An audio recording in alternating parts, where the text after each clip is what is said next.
Bienvenue dans cette nouvelle démonstration sur EasyBuilder Pro. Aujourd'hui, nous allons voir comment configurer un backup. L'outil backup se situe dans la section données historiques, puis au centre de l'interface. Vous avez deux types de backup, fenêtre et le backup global. La différence est que le backup fenêtre se place sur une synoptique et ensuite ne pourra être activé que lorsque vous vous trouvez sur cette même synoptique, alors que le backup global se déclenche en arrière-plan via des adresses par exemple. Dans notre démonstration, nous allons le faire avec un backup global. Sur ce premier onglet, vous allez pouvoir désigner la source des données parmi les historisations précédemment configurées dans le projet. Cela va de la recette aux historiques de journal d'événements, d'acquisition de données et de journal d'utilisation.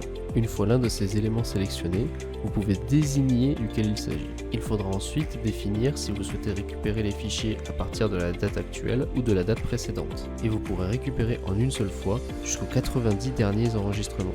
En bas de cette fenêtre, vous allez définir l'interrupteur, c'est-à-dire le déclencheur du backup. Cela peut se faire par l'état d'un bit, son changement d'état, ou à partir d'un mot, avec des conditions d'utilisation. Une fois cela défini, veuillez aller dans le second onglet dénommé Sortie. Ici, vous allez choisir tout en haut le périphérique de sauvegarde. Par défaut, vous avez de disponibles disque USB 1 et disque USB 2. Mais si l'email ou le FTP sont configurés également dans votre projet, vous pourrez récupérer ces données sur ces périphériques. Enfin, dans le format de sauvegarde, vous pouvez choisir soit de conserver le format de base des données, c'est-à-dire en .db, ou bien de le convertir en CSV, rendant ce fichier exploitable sur Excel directement. Une fois la configuration terminée, cliquez sur OK. Merci d'avoir suivi cette démonstration et à très bientôt pour de nouvelles explications.